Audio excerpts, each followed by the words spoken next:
Olá pessoal, vou apresentar hoje um trabalho sobre rede coletora de esgoto, alguns conceitos básicos e como dimensioná-las. Deixo aqui também o contato na nossa indústria, a Tubos Cerâmicos Tambaú, está no mercado há vários anos e caso tenha interesse, segue aí o contato, é só nos ligar, nós vendemos para todo o Brasil, ok? Bom, primeiramente eu vou dizer que eu vou deixar esse material para download, caso tenha interesse. E vou colocar também marcadores, né, no vídeo, caso queira pular direto para dimensionamento da rede, tá? Fica a critério de vocês, ok? Então vamos lá. Bom, como foi dito, primeiro eu vou passar alguns conceitos básicos sobre o sistema de esgotamento sanitário. Temos dois tipos de sistema sanitário de esgotamento. O sistema unitário, né, onde tanto o esgoto como as águas pluviais são transportadas através de uma única tubulação, e o sistema separador absoluto, que é o modelo adotado no Brasil, onde o esgoto e as águas pluviais são transportados em tubulações distintas. Ok? Bom, vou falar algumas definições aqui. Tá? Algumas partes constituintes do sistema. Os ramais prediais, que são nada mais é do que a ligação entre a caixa de inspeção do imóvel com a rede coletora, né? A rede coletora, que é a tubulação que recebe então as contribuições dos ramais prediais e também de outras redes coletoras. Coletor tronco e interceptor, que são tubulações que recebem as contribuições das redes coletoras de esgoto e de outros coletores troncos e não recebem ligações prediais diretas. Os emissários, que são também tubulações destinadas a conduzir esse esgoto a um destino conveniente, sem receber contribuições em marcha. As estações elevatórias, o próprio nome diz, têm a finalidade de recalcar o esgoto para uma cota mais alta, quando não temos cota suficiente, né?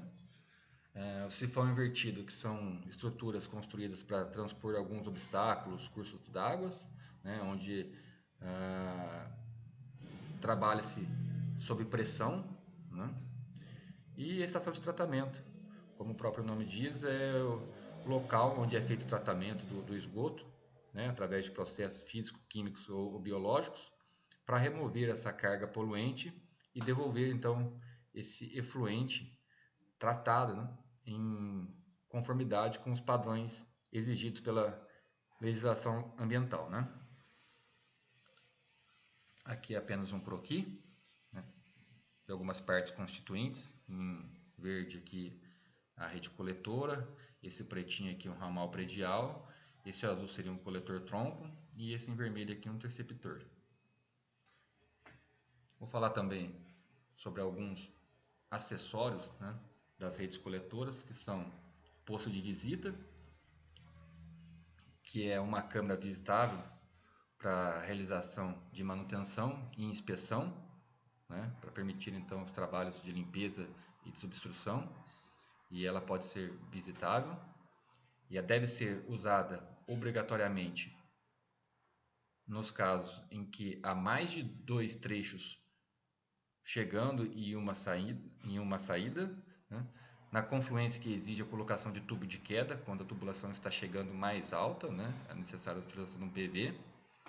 Quando a profundidade for maior ou igual a 1,60 m, e também a jusante de ligações prediais que as contribuições podem acarretar problemas de manutenção.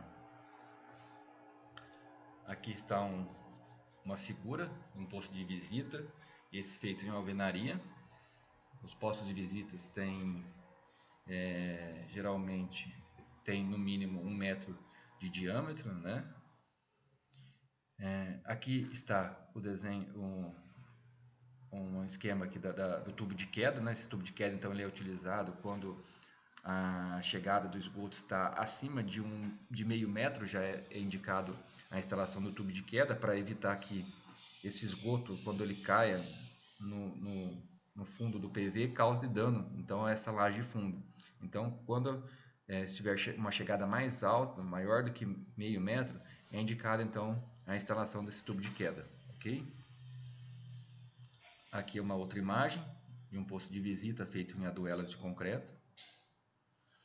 Temos também um posto de inspeção, que é similar ao posto de visita, ele possui só que um diâmetro menor, né? Um posto de inspeção tem 60 centímetros de diâmetro, ele não é visitável e tem as mesmas funções do posto de visita, que é permitir a manutenção, né? A desobstrução e limpeza, né?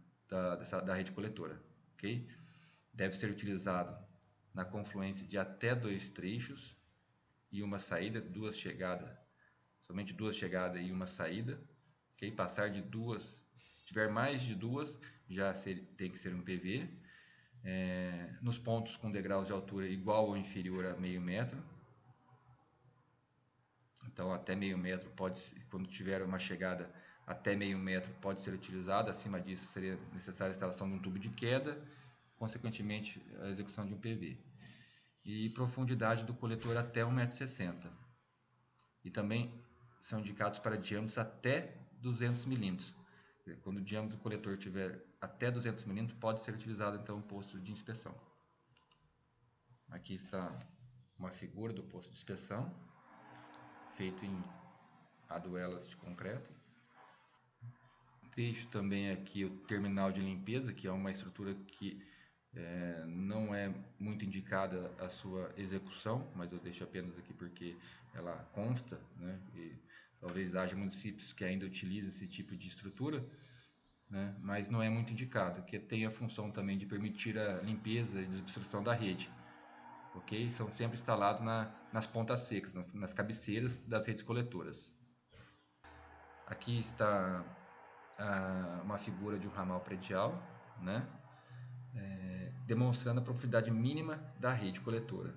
Então, para determinarmos a profundidade mínima possível de uma rede coletora, né, temos que ter em mente que essa rede coletora deve coletar, né, os esgotos provenientes das caixas de inspeções dos imóveis. E ela deve ser esse ramal predial deve ser construído com uma declividade de 2%, excepcionalmente até 1%, ok? Então, tendo essa declividade e a distância, né, entre a rede coletora e a caixa de inspeção, podemos determinar então a profundidade mínima que poderá ser construída a rede coletora. Aqui é mais um esquema de um ramal predial, onde a caixa de inspeção está no passeio, né? Mas lembrando sempre, a determinação então da profundidade mínima é necessário saber a distância entre a caixa de inspeção e a rede coletora, né? E considerar sempre uma declividade de 2%.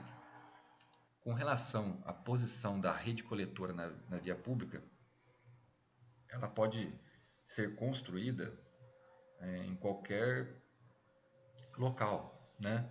O que vai determinar isso são alguns fatores. A prestadora de serviço pode determinar que seja feito, por exemplo, no eixo ou no terço, seja feito no leito carroçável, né? Ou também existem fatores tais como interferências, né? Galerias de águas pluviais que não permitem a execução, por exemplo, dessa rede no leito carroçável, profundidade dos coletores, o tráfego da via, né? Se é necessário, às vezes, como se for uma rua muito movimentada, a execução de uma rede dupla, né? Mais próximo ao terço, a largura da rua, soleira dos prédios. Então, existem alguns fatores que determinam a posição da rede coletora na via. Com relação aos tipos de redes, existem as redes simples, que são uma rede única só na via, podendo ser executado no eixo, no terço ou até mesmo no passeio, né? E caso um dos lados possua uma soleira mais baixa, a rede deve ser executada próxima a esses imóveis de soleira mais baixas, né? Existem, existem também as redes duplas, né? Que são muitas vezes devido a interferências ou então largura de vias ou tráfego são executadas, né? Então, essas são as duas possibilidades. Com relação ao regime hidráulico, as redes coletoras, interceptores e emissários, em geral, são condutos livres.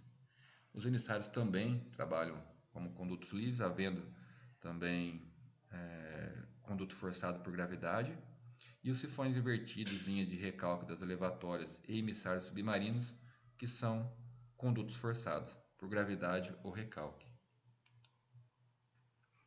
Com relação aos materiais utilizados nas tubulações de esgoto, podemos utilizar tubos cerâmicos, tubos de ferro fundido, PVC, poliéster, concreto e PAD.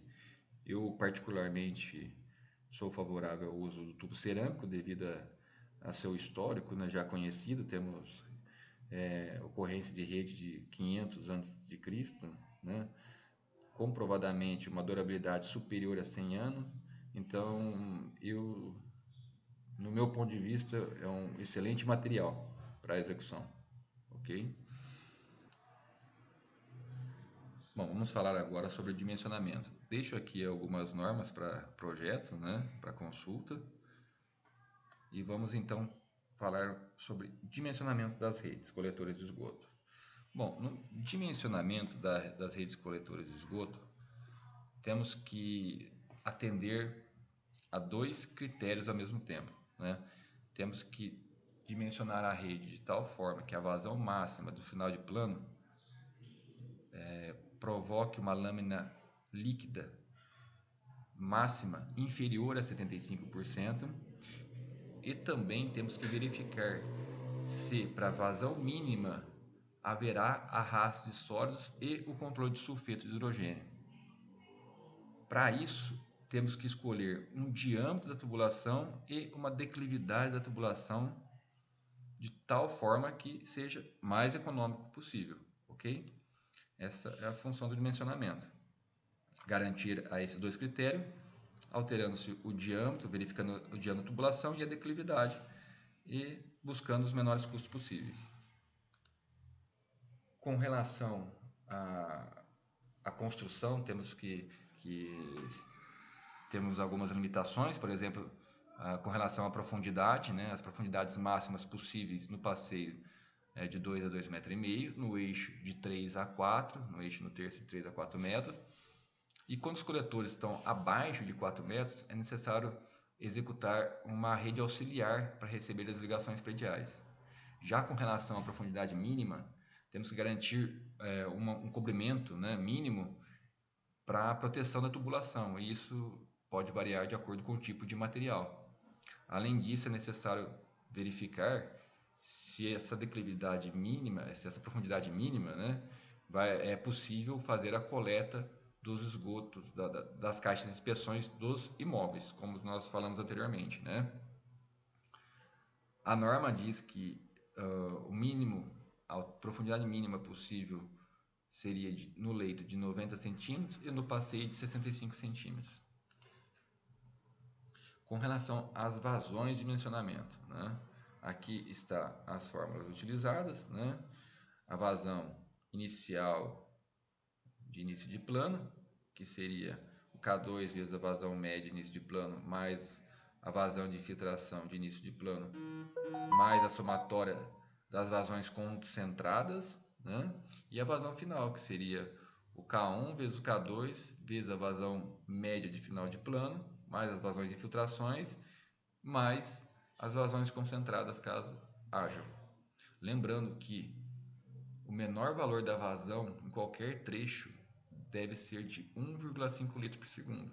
Então, caso o cálculo forneça um valor menor que isso, deve ser adotado 1,5 litros por segundo para o dimensionamento. Aqui, com relação aos coeficientes, caso não haja dados das prestadoras de serviço, adotar os seguintes valores para o coeficiente de retorno, para o coeficiente de máxima vazão diária, para a máxima vazão horária, né? E para as taxas de infiltrações, ok? Aqui está as fórmulas para cálculo da vazão média, da vazão máxima diária e a vazão máxima horária.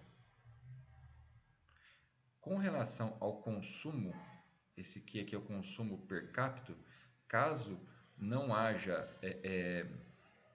dados da prestadora de serviço com relação ao consumo local per capita, devemos adotar os seguintes valores de acordo com o tamanho da população, ok? Mas caso a prestadora tenha esses dados, poderá ser utilizado. Uma vez sendo calculado então as vazões, né, nós determinamos então a vazão por metro linear para poder fazer o cálculo, então o dimensionamento por trecho, ok? Essa é a formulação para a determinação então da vazão por metro linear. Bom, começando então nosso dimensionamento aqui, temos aqui essa formulação, o qual fornece um diâmetro para atender a condição de uma lâmina líquida até 75%, né, do diâmetro. Lembrando que se o valor calculado para o diâmetro for inferior a 150 milímetros, devemos adotar 150, né, pois é o diâmetro mínimo para a rede coletora. Então, caso a formulação forneça um valor de 100, teremos que adotar 150 milímetros, ok? Então, isso é mais para uma determinação inicial do diâmetro. Temos que fazer a verificação da declividade mínima. Então, essa formulação aqui nos fornece qual a declividade mínima possível no trecho, para que seja possível, para garantir uma tensão trativa maior ou igual a 1 pascal, né? Para que haja então o arraste do material, ok? Então, é necessário fazer essa verificação para cada trecho da rede coletora. Com relação à declividade máxima, essa é determinado através dessa equação, no qual a velocidade na tubulação é igual a 5 metros por segundo. Então, a declividade máxima possível também deve ser verificada. Verificada a declividade máxima e a declividade mínima, fazemos então o cálculo da velocidade crítica, através desta formulação aqui, ok? E aí, quando a velocidade final é superior à velocidade crítica, né, deve ser feita essa verificação em cada trecho, né, a maior lâmina possível é 50%. Então, uma vez tendo determinada a velocidade crítica do trecho, a velocidade final, se a velocidade final for superior à velocidade crítica, a lâmina tem que ser inferior a 50%. Se ela for superior, deve ser aumentado o diâmetro da rede coletora, ok? Já com relação à lâmina de água, como foi dito, a lâmina de água máxima permitida deve ser igual ou inferior a 75%, né? Deve ser feita essa verificação. Já a lâmina mínima, não existe uma limitação, e sim o que é feito é o cálculo da tensão trativa. Então, em cada trecho deve ser calculada a tensão trativa, né, para garantir a autolimpeza da rede, através desta equação, né? Deixo aqui para consulta uma sugestão para cálculo do raio hidráulico, o livro de hidráulica básica do Rodrigo Melo Porto, um excelente livro, foi meu professor. Então, deixo como sugestão, mas caso queira, existe qualquer livro de hidráulica aí, também vai ter esse, como calcular o raio hidráulico, ok? Eu preparei uma planilha em Excel para dimensionamento de rede coletora, tá? Que faz todos os cálculos e as verificações necessárias, tá? Caso tenha interesse, deixo aqui um link para vocês conhecerem, né? Vocês podem estar montando, ou se quiserem adquirir também pode estar adquirindo essa planilha. É uma planilha bem simples, porém muito prática, ok? Muito fácil de utilizar. Bom, deixo aqui também para consulta, né, alguns nomes de livros aqui. São livros muito interessantes. Eu aconselho ter esses livros. Bom, e o que eu tinha para apresentar era isso. Espero ter ajudado. Obrigado.